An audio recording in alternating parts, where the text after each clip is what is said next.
yan, inagahan ko lang. So, nag-fill up na ako ng form. First time po? Opo. Sa babae? Sa babae. Pati po face mask. Apa? Saan po ba yan? Hindi na ka? Okay. Sobrang bilis lang pala ng swab test.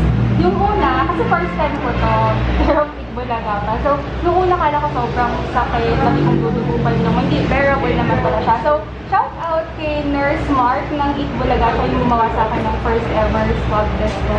So, hintayin mga 10 minutes yung resulta. Hopefully, okay naman para makapasok. So far, negative naman. Pwede na akong pumasok. Ayaw niyo po magpakita, no? Pwede naman. Ayan, thank you kay Nurse Mark ng Itbulaga. Thank you po. Waiting area. Itbulaga. Dito yung entrance ng audience. Ang ganda ng audience entrance nila. Ito yung elevator. So, habang hinihintay ko pa yung mga kasama kong vloggers, pakita ko lang muna yung mga dala ko for today dito sa Itbulaga. So, sariling tumbler, water para hindi ka na inom-inom, hand sanitizer, alcohol, sariling ballpen. Ito kahit na hindi ka magigesting sa TV, kahit saan, sa grocery, sa mall, sa bangko, dapat may dala kang sariling ballpen para hindi ka na gumagamit ng ballpen dun sa establishment. Hairbrush. And then, ito ang ganda ng phone case ko. Nabili ko lang sa online. 90 pesos lang to. And then, ito naman sa paper bag, face shield, tapos may dala akong extra shoes. Ito dito yung susuot ko for today. Tapos may extra clothes, and then makeup. Grabe, more than a year akong umalis. Di ba tayo, hindi na tayo nagdadala masyado ng mga makeup kit. Ngayon na lang ulit, after more than a year. And then, eco bag. Di ko alam bakit may dala ako eco bag. Pero meron akong dala. So, yun ang mga dala ko dito sa Itbulaga. Dami kong free time, so mag-vlog-vlog muna tayo dito. Ang ganda ng audience entrance, no? Tapos aircon siya, so hindi ko maiinitan. Kasi yung call time, 3 PM talaga. 1:30 ako dumating. Inagahan ko kasi akala ko matagal yung swab test. Ay, mabilis lang naman pala siya. So, napakita ko na yung mga dala ko. Ito naman yung outfit ko. Kasi kailangan pink and blue para kakakulay ng Lazada. Yung extra clothes ko, blue, para in case na kailangan kaming mag-blue. Ito yung entrance siguro mamaya. Ay, dito yung entrance ng studio. Ayan, no? Mamaya punta tayo dyan. Dito na kami sa waiting area. May seatmate. Ayan. Lagi yung kasama. Oo, lagi tayo magkasama eh. Ito yung shoes na pinalit ko. Pero dahil ang tagal nito hindi nakalabas ng bahay, parang gusto niya na magsalita. So, for safety, meron akong dalang Mighty Bond. Didikit ko to para hindi masira.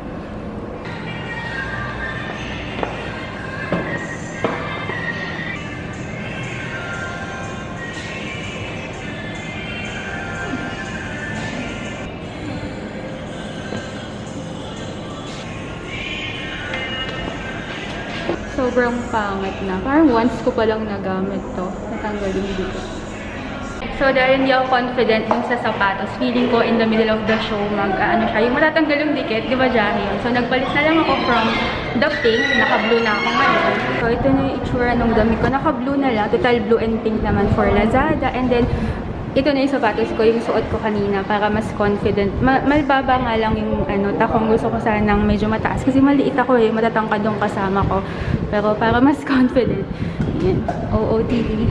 Ito pala yung nameplate to, nakakatuwa. So, shout out kay Winston at saka ulit si Nurse Mark. Dali, shout out mo yung mga friends mo sa Dumaguete. From Dumaguete, si Serge. He is from Africa. Shout out to him.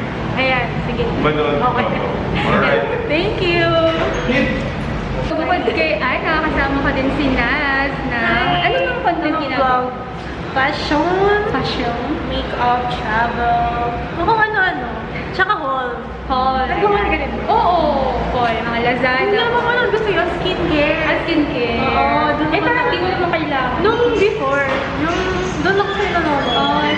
Kasi, ang dami mong reviews, tapos mga ganito yung results. So, yun. Dati kasi meron ako. Yan. So, hello kay Naz. Anong tawag dyan? Osmo Pocket 2. Osmo Ito Pocket. yung release nila for vloggers talaga. Meron siya kasama mic. Asan yung mic? Andun sa... So pag may mic, mas okay yung audio. Oo, mas maririnig mo yung audio. Mas maganda. Si Joy, Hello. na taga Renta Rizal. Ayan, so ilang years ka nang nag-vlog? 4 years. 4 years. Ano ba ako na content mo? Beauty, haul, more on budol. Budol. Budol haul. Tapos minsan vlog. Everyday vlog. Everyday. O, pakita natin yung OOTD mo. Bet ko yung OOTD niya. Ayan. Ikot, ikot girl. Yun. Siya ang ating the one for today. Anong tawag mo sa mga subscribers? Fluffies. Fluffies. Hello mga fluffies! Fluffies. Our final kasama for today, si Ja. Ayan. Nadinig ko kanina nag-audition ka pala sa Stars Next. Kaso hindi ako nakapasok. Bakit So, naman? Ang ganda-ganda mo nga. Kaya nag-ano na lang ako vlogger. Nag-vlogger. Ano na binablog mo? Ganun, beauty rin. Beauty, travel, ganun. Mga Shopee haul. Ay, Lazada haul. Dapat tayo. Mali! Mali yun, mali. Ano ginawa ko na? Nasaan lang talaga? Ikwento si Ana ng scary story niya. Dito na kami. Phone lang yung gamit ko. Kasi, ano ba? Ito, ayan. So, ito yung backstage. Ana Victorino. Ito yung mga shield. Kinakabahan ako.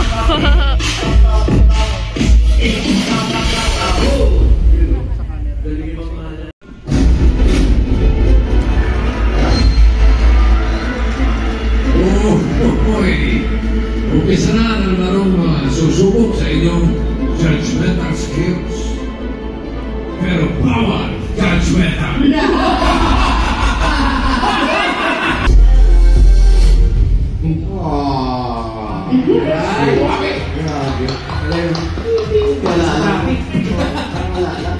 Hi, Mark! Wow! Ano mga guys? Bossing mo. So, tapos na yung first segment. Andito na ako sa loob ng shield. So, bawal judgmental. Commercial break lang. Kaya nakapag-vlog ako. Ang ganda ng ilaw. Ang ganda. So, ito ang view ko mula dito sa loob ng shield. Yan. Ang saya. Nakakatuwa kasi nanonood talaga ako nito. Viewer talaga ako nitong bawal judgmental. Nangalan ng vouchers, mag-check out na sa Lazada. Tapos na.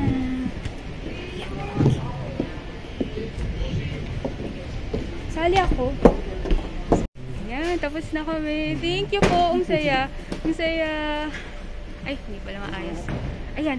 Alam niyo ba, meron akong trivia na nung college ako, nag-OJT ako sa Itbulaga. Kaya special sa puso ko yung Itbulaga. Ayan, thank you. Okay, balik na tayo dun sa loob. Ayan, so back to the camera. Kanina phone lang yung gamit ko kasi yun ang nadala ko doon. So, free dinner. Natawa ako. 2-piece chicken. Ayan. Sayang hindi kami nakapag-vlog with kay Paolo, kay Jose, kay Wally, tsaka kay Ryan. Ayan, thank you sa inyo. Nag-enjoy kami. Ayan, si Ana. And then dinner. Ano sila? Ayan, nag-enjoy kayo? Yes, of course. Kain tayo.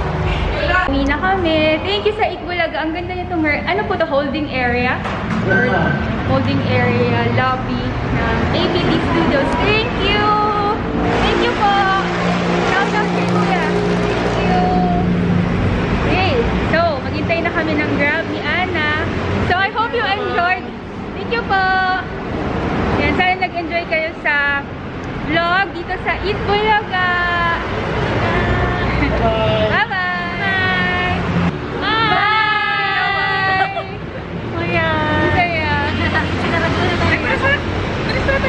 Oo. 7X. Ang camera ng mga vloggers. Yan na. Magsa-start na. Ito yung mga kasama ko manood. Mga aso. Fluffy tsaka si Loki. Tut, tut, tut, tut. Yan na. Ala. Yan na, start na. Wherever you are, it's time to connect. Power Judgmental. Brought to you by... Sorry, ang luma ng TV ko, yan lang eh. Wala pa yung live stream sa Facebook, ay sa YouTube nila. Umpisa na ang larong susubok sa inyong judgmental skills. pero bawal judgmental. Yun yung part na sobrang kaba ko, yung nadidinig ko na yung boses ni Bossing na nag-i-intro na. Kasi syempre inawal, papasok na kami. Hala, yan na. You know? Importante ito. Dalawa dyan. Mga Pinay beauty vloggers na nakatapak sa stage ng YouTube Fan Fest noong 2015. Ikaw ba nakatapak na? Yung susunod na Fan Fest ng YouTube, punta tayo, tapak na. Iba yung natapakan na. Di ba natikman ko? Uy! Iba yun! Tawang-tawa ako nung part na to, pinipigilan ko lang. Ako feeling ko si Madam Christine. Madam Christine. Feeling ko lang Apo. Ang feeling daw niya si A. Christine. Okay ba sa'yo? Sarap ng feeling pag sinasabi yung name mo sa TV. Lalo na si Bossing pa. Letter A, Christine. Hala, pinili ako. Final judgment. Hi, Christine. Forward contact, Christine. Yan. Awesome. Napakilala mo. Hi guys! Ako po si Christine Roses na taga Cubao, Quezon City na naniniwala. There are many kinds of love in this world, but never the same love twice. Oh, yung pagkaka-hi guys pa lang niya pa. Oo, parang matagal na. Parang may clue na. Pero eto na.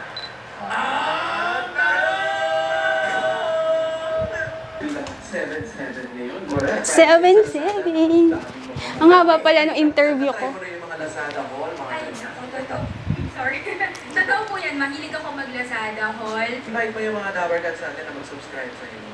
Ayan po mga Dabarcats, iniimbitahan ko kayong mag-subscribe sa channel ko para makita nyo. Search mo lang po YouTube, Instagram, Facebook at Real Asian Beauty. Thank you! Ang saya! Ang saya! Ang saya-saya nung experience. Hindi ko namalayan na ang haba pala nung interview. Kasi nung ano, syempre medyo kinakabahan ka, di ba? Tapos inisip ko din yung, syempre kailangan careful na nga sa mga sinasabi. Ayan.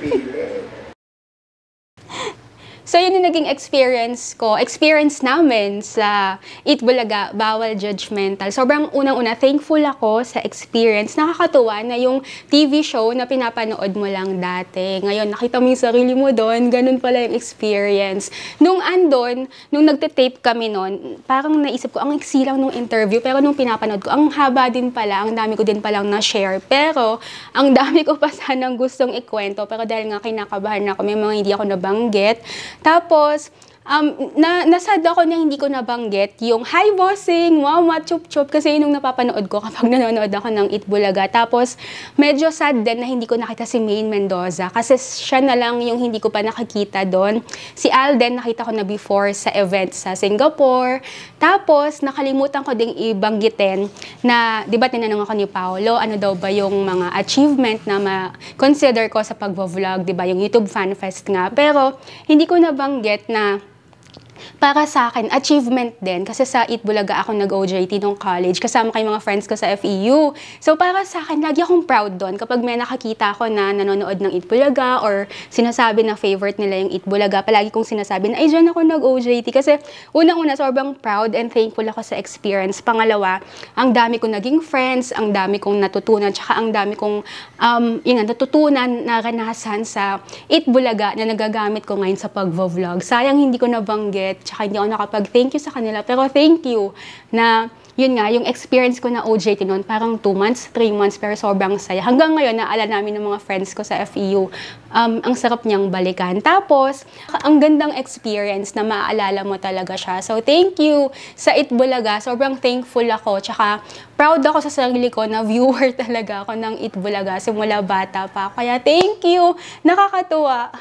Tapos, ito nga, so speaking of social media, sobrang nakakatuwa kasi ang daming nag-post, ang daming nag-tag sa akin sa Instagram story. Mamaya repost ko to, unahin ko lang tong vlog. Pero thank you kasi nakakatuwa yung ganitong experience talaga. Sobrang thankful ako. So yan, wala na ba akong nakalimutan?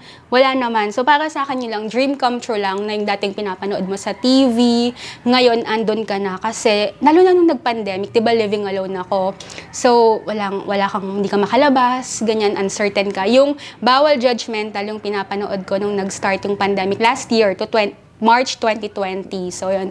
Thank you sa lahat ng mga writers, producers, host ng Eat Bulaga, pati sa cameraman. Thank you sa inyong lahat. Tsaka yung mga tumulong sa amin dyan, yung mga staff ng Eat Bulaga. Thank you. And thank you sa'yo sa panonood. So, thank you sa lahat ng mga nanood. Nakakatawa. And thank you kung first time mo lang ako napanood na sinearch mo ko dahil napanood mo ko sa Eat Bulaga. Thank you. Subscribe to my channel. Madami akong mga vlogs na siguradong matutuwa ka. Ayan. Sobrang haba na nito. I'll see you next time. Thank you for watching. Bye!